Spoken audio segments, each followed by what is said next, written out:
چې چرته هم د فن او د هنر خبرې کېږي، په هغه ځای کې یار په تاک سر خبرې کېږي.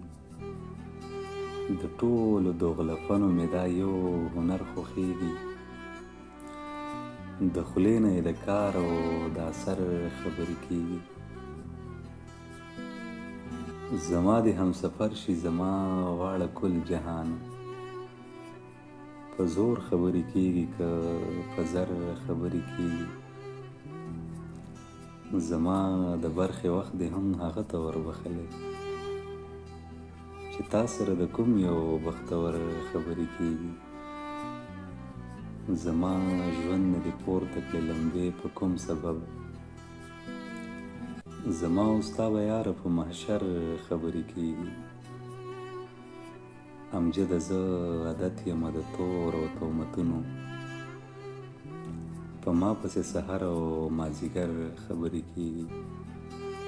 او د ټولو دوغلپنو مې دا یو هنر خوښېږي، د خولې نه یې د کار او د اثر خبرې کېږي.